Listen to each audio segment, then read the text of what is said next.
Meus caros irmãos e amigos, professores e alunos da Escola Bíblica Dominical, pastores e companheiros de ministério, irmãos e irmãs que sempre nos acompanham neste canal. E você, meu caro irmão e irmã que está nos conhecendo agora, eu quero saudar a todos vós com a santa e gloriosa paz do nosso amado Salvador Jesus Cristo. É com muito prazer e alegria que estamos iniciando mais um trimestre, o terceiro trimestre de 2026. Será uma oportunidade maravilhosa de iniciarmos um novo assunto, com um novo comentarista, com novas lições. Neste trimestre falaremos sobre a Igreja dos Gentios, da chamada missionária à consolidação do Evangelho entre os povos. E eu quero convidar você, meu querido professor e aluno, a não perder nenhuma dessas aulas. Faça um propósito diante de Deus de estar presente em todas as 13 lições deste trimestre. Nós estaremos estudando neste trimestre lições preparadas pelo pastor Wagner Gabi.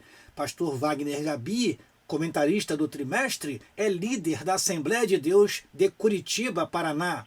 Conferencista, advogado e escritor, autor de obras publicadas pela CPAD como As Doenças do Século, Planejamento e Gestão Eclesiástica, Relações Públicas para Líderes Cristãos e As Parábolas de Jesus. Nós queremos desde já agradecer ao pastor Wagner Gabi por ter preparado essas aulas para nós. E nós queremos aproveitar bem este conteúdo e falar a respeito da Igreja dos Gentios, baseando-nos no livro de Atos dos Apóstolos. Quero apresentar para você também as lições que estudaremos neste trimestre. A primeira lição que estudaremos hoje, o chamado para os gentios. A segunda lição, a porta da fé se abre para os gentios. A terceira lição, a graça que alcança todas as nações. Quarta lição, o Espírito que nos guia para além das fronteiras. Quinta lição, Cristo entre filósofos, o Deus desconhecido se revela. Sexta lição, a suficiência da graça na cidade de Corinto. Sétima lição, quando o Espírito sopra em Éfeso. Oitava lição, despedida em Éfeso, entre lágrimas e alertas. Nona lição, coragem para testemunhar. Paulo diante da multidão. Décima lição, uma esperança inabalável perante os poderosos. 11ª lição, entre tempestades e promessas. 12ª lição, o Evangelho chega no coração do império. E a última lição, a missão continua em nós. Percebemos então que as lições vão desde o capítulo 13 ao capítulo 28 do livro de Atos dos Apóstolos. Em um trimestre anterior, nós falamos sobre a Igreja de Jerusalém. E eu vou deixar para você aqui um link onde está a playlist com todas estas lições que nós estudamos sobre a Igreja de Jerusalém, porque é um assunto importante para entendermos o que é a Igreja entre os gentios, que é o assunto deste trimestre. Sendo assim, queremos desde já começar a primeira lição, mas antes nós precisamos fazer uma oração ao nosso Deus. Oremos, pois. Pai, em nome de Jesus te agradecemos, Pai, a oportunidade que temos de iniciar mais um trimestre, o terceiro trimestre de 2026. Que o Teu Espírito nos direcione, que o Teu Espírito nos inspire, que nós tenhamos aqui, Senhor, a palavra do Senhor, não como pretexto, mas como texto, que nós tenhamos a Tua palavra como orientador, não apenas como um livro de consulta, mas que possamos extrair dela conhecimento, sabedoria e unção para nossas vidas. É o que te pedimos neste momento, em nome de Jesus. Amém e amém. Vamos então ao nosso texto áureo, que se encontra no livro de Atos dos Apóstolos, capítulo 13, versículo 2. Vamos, pois, à leitura do texto áureo desta primeira lição. Diz assim, Atos dos Apóstolos, capítulo 13, versículo 2. E servindo eles ao Senhor, e jejuando, disse o Espírito Santo, apartai-me a Barnabé e a Saulo para a obra a que os tenho chamado. Repetindo, e servindo eles ao Senhor, e jejuando, disse o Espírito Santo: apartai-me a Barnabé e a Saulo para a obra a que os tenho chamado. Atos dos Apóstolos, capítulo 13, versículo 2. Nossa verdade prática diz: quando a igreja ouve o Espírito, o evangelho avança e vidas são alcançadas para a glória de Deus. Repetindo, quando a igreja ouve o Espírito, o evangelho avança e vidas são alcançadas para a glória de Deus. Isto é uma reflexão muito importante para os nossos dias. Será que nos dias atuais o evangelho não tem avançado porque nós não temos ouvido a voz do Espírito? O Espírito Santo tem encontrado em nossas igrejas liberdade para atuar, liberdade para agir, de tal modo que nos impulsione em busca das almas e as almas sejam de fato conquistadas para o reino de Deus? É uma reflexão que nós podemos desde já deixar para você, meu caro professor e aluno da Escola Bíblica Dominical. Vamos, pois, à leitura bíblica em classe que se encontra em Atos capítulo 13, versículo 1 a 12. Diz assim a palavra do Senhor. Na igreja que estava em Antioquia, havia alguns profetas e doutores, a saber, Barnabé e Simeão, chamado Níger, e Lúcio, Cireneu, e Manaém, que fora criado com Herodes, o tetrarca, e Saulo.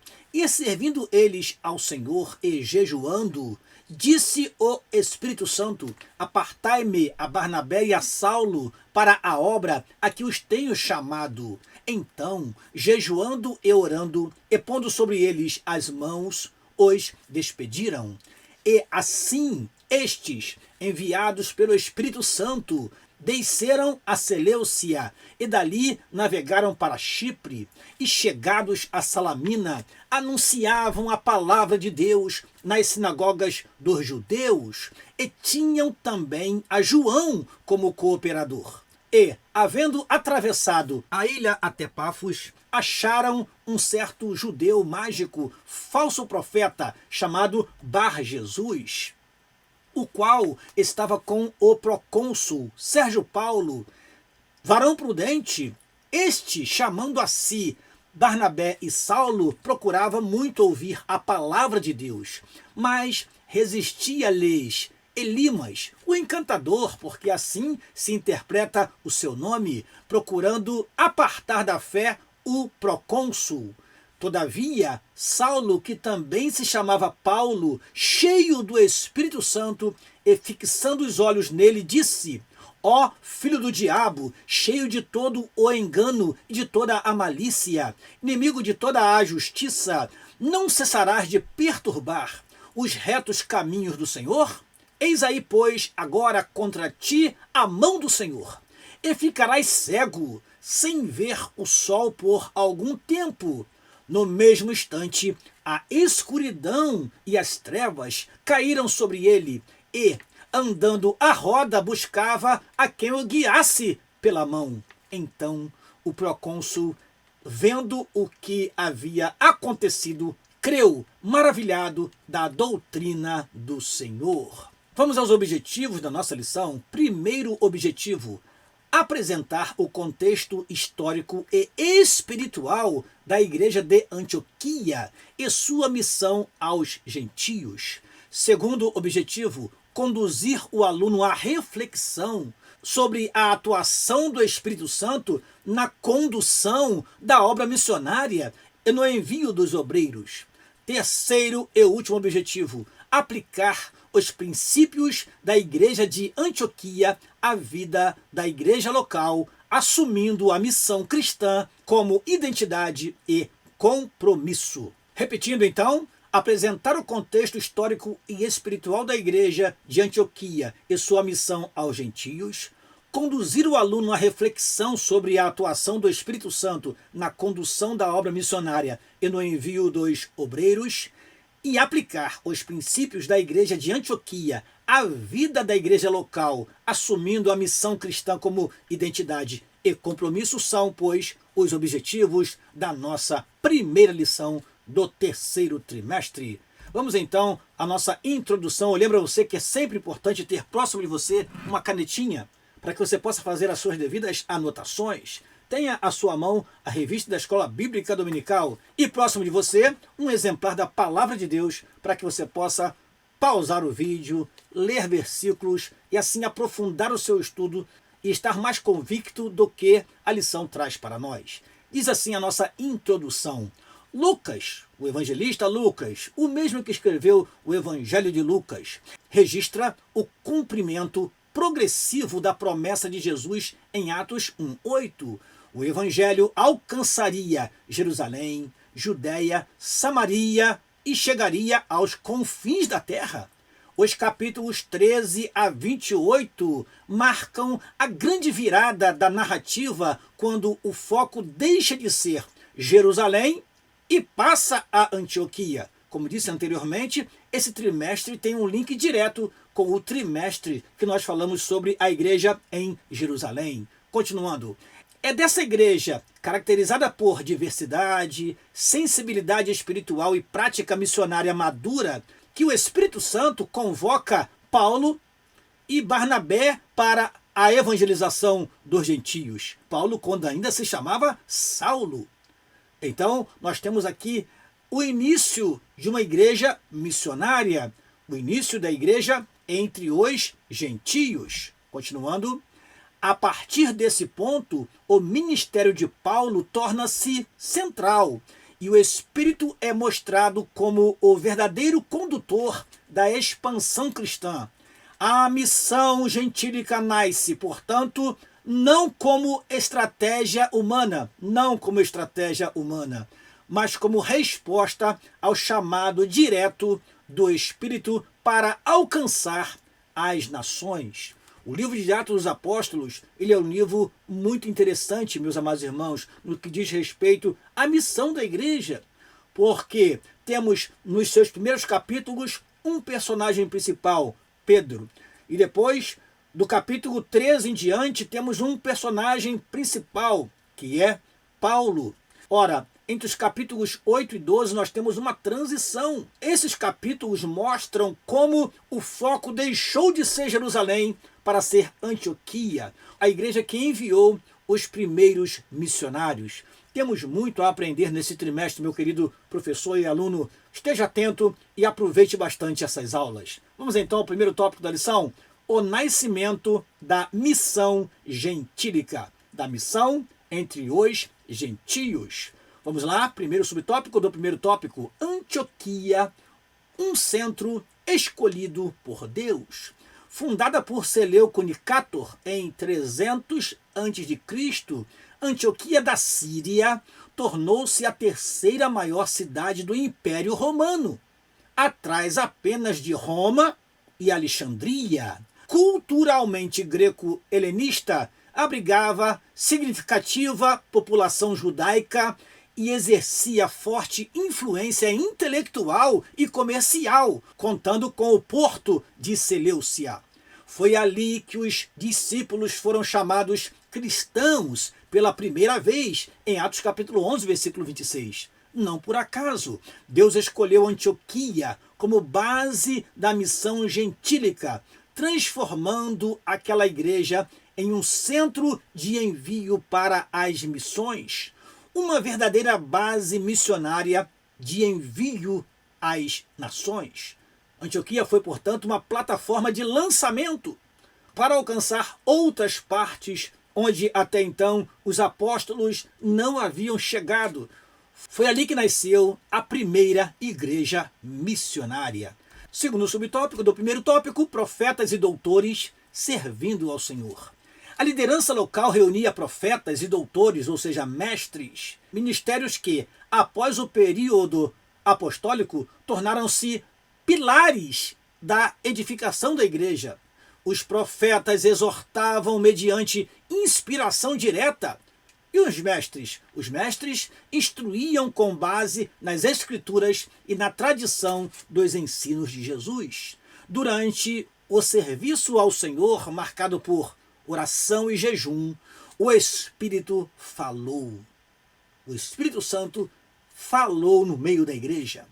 A disposição desses líderes em buscar a vontade divina revela uma comunidade madura, centrada em Deus e apta a discernir o propósito do Espírito para além das necessidades locais. Vemos então que a oração e o jejum, a devoção, a entrega desses homens, desses profetas e doutores, fez com que o Espírito Santo movimentasse aquela igreja de tal forma que ele determinou, a partir daquele momento, que Barnabé e Saulo deveriam ser separados para uma obra específica, para a obra de missões. Meu amado irmão, que nós continuemos orando e jejuando e nos dedicando a Deus de coração, e certamente ouviremos a voz do Espírito nos conduzindo às nações, nos conduzindo às pessoas, nos conduzindo aos grupos não alcançados, que estão não muito distante de nós.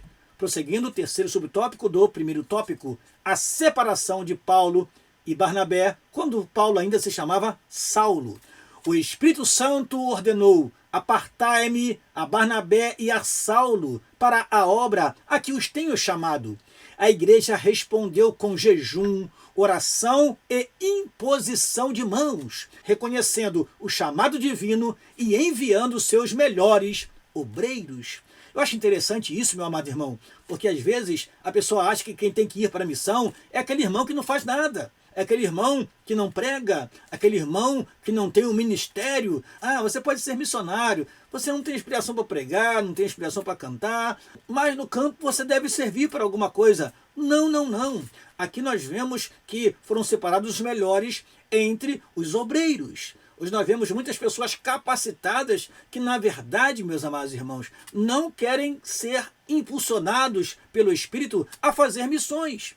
E aqui nós vemos a revista nos mostrando: o chamado divino veio e eles enviaram os melhores obreiros. Esse ato inaugura um novo momento da igreja cristã.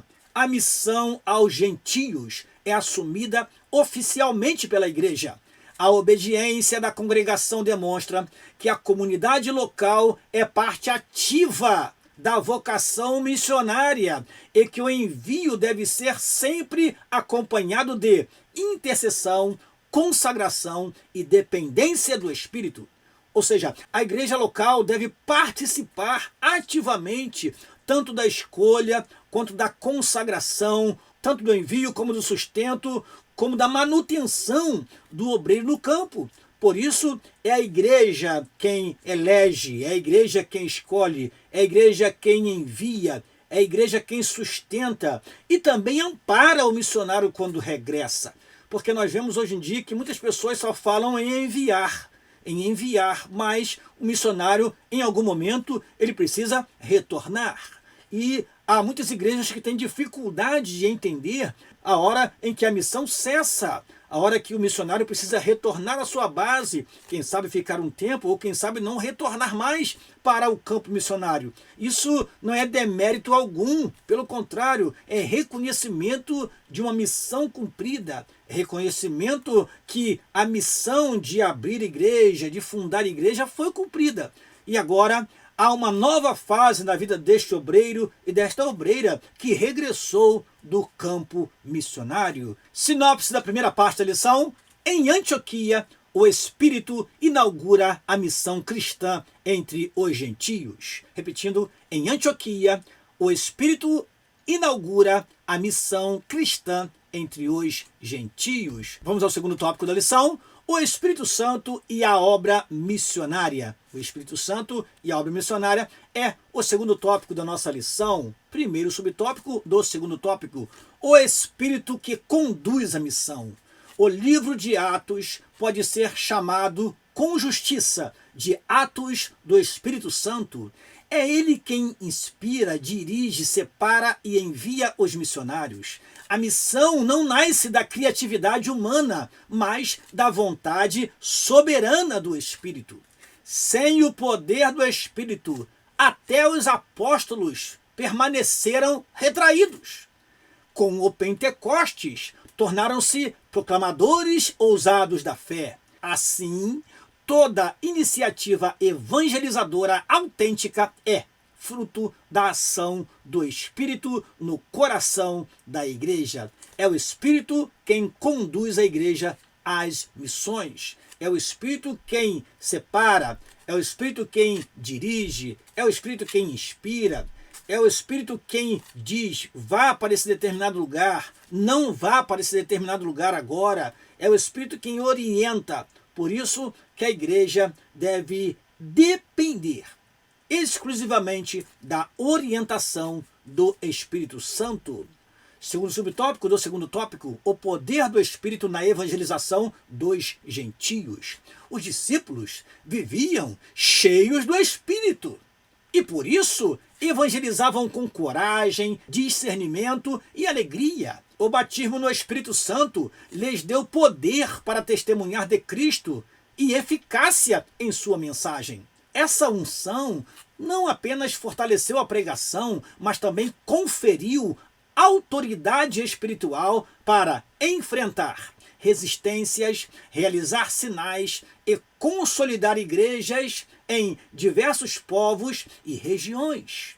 A expansão registrada em Atos de 120 discípulos a multidões é resultado direto dessa obra sobrenatural.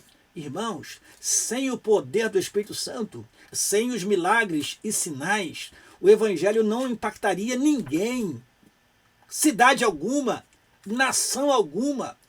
Quando Deus envia a sua igreja, Ele envia com poder, com autoridade, com unção. Quando Paulo chega na ilha de Chipre, na cidade de Pafos e Salamina, logo percebemos a necessidade de chegar não desprovido, não desorientado, mas cheio do Espírito Santo, com capacidade para pregar o Evangelho e realizar sinais em nome do Senhor Jesus Cristo. Quando o procônsul viu o sinal realizado ali por Paulo e Barnabé na sua primeira viagem, ele creu. Diz o último versículo da nossa leitura bíblica em classe. Diz assim: então o procônsul, vendo o que havia acontecido, creu, maravilhado da doutrina do Senhor. Meu querido irmão que me ouve neste momento, caro professor, muitos não estão crendo mais porque também não estão vendo mais nada. Se nós nos acomodarmos como uma igreja que não busca sinais e maravilhas, manifestações sobrenaturais do Espírito Santo, as pessoas olharão para o Evangelho como mais uma religião. E nós temos o poder do Espírito Santo para fazer a diferença onde quer que pisar a planta dos nossos pés. Continuando, terceiro subtópico do segundo tópico, evidências da ação missionária do Espírito. As primeiras viagens missionárias mostram a clara intervenção do Espírito. Portas se abrem, vidas são transformadas e igrejas são plantadas apesar das perseguições. Em Pafos, o confronto entre Paulo e Elimas não é apenas um episódio de oposição, mas uma demonstração que a luz do Evangelho prevalece sobre as trevas. A conversão do procônsul Sérgio Paulo revela que nenhum nível social está além do alcance de Deus. A missão avança porque o Espírito autentica a mensagem e confirma a autoridade dos enviados. Percebemos então que nas suas primeiras ações na obra missionária temos uma mensagem muito forte sobre o que é a divulgação do Evangelho. O Evangelho chega no lugar como luz e as trevas precisam recuar. O Evangelho chega em um determinado lugar, alcançando todos os níveis sociais. Não é porque é procônsul, não é porque é governador, porque é senador, porque é deputado federal ou presidente da República que não precisa da salvação em Cristo Jesus. Todos precisam se converter ao Senhor. O Evangelho, portanto, se expande sob a autoridade e o poder do Espírito Santo, transformando vidas, cidades, transformando corações e famílias. Isso é o verdadeiro Evangelho. Vamos então para a sinopse da segunda parte da lição. o Espírito Santo conduz e sustenta a expansão missionária da igreja. Repetindo, o Espírito Santo conduz e sustenta a expansão missionária da igreja. Terceiro e último tópico da lição, a igreja como agência missionária. Primeiro subtópico do terceiro tópico, a igreja que ouve a voz de Deus. Antioquia serve de modelo para toda a comunidade cristã. Uma igreja que ora, jejua e discerne a direção divina. Uma igreja missionária cresce na comunhão e age por obediência. A obra missionária não é programação, mas identidade. Em Atos 13, vemos que o Espírito fala à igreja que se coloca diante de Deus com reverência e compromisso. Então, irmãos, o que o comentarista está dizendo para nós é que fazer a obra missionária não é apenas fazer uma programação da igreja, não é apenas fazer um evento, é algo que faz parte da identidade da igreja. Ou a igreja é missionária ou não é missionária. Ou envia missionário e os sustenta, ou não envia missionários. E aí, a caracterização dessa igreja vai ser diferente do que era a igreja de Antioquia, que se tornou um modelo de igreja missionária. Então, até que ponto nossa igreja tem uma identidade verdadeiramente de uma igreja missionária? Cabe aí esta reflexão. Segundo subtópico do terceiro tópico, uma igreja que envia e sustenta seus missionários. A imposição de mãos sobre Paulo e Barnabé mostra que a igreja participa ativamente do envio.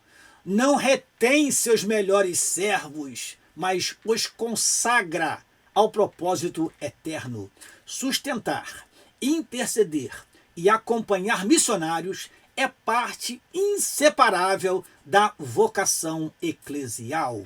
Assim como Antioquia se tornou um centro de envio, cada igreja local é chamada a tornar-se base de operação para que o evangelho alcance novos povos e culturas. Que cada igreja possa assumir esta responsabilidade de proclamar o evangelho, de preparar pessoas e enviar missionários e sustentá-los para que alcancemos os povos, para que alcancemos as nações, como o próprio Senhor Jesus Cristo nos ordenou. Ide por todo mundo, pregai o evangelho a toda criatura.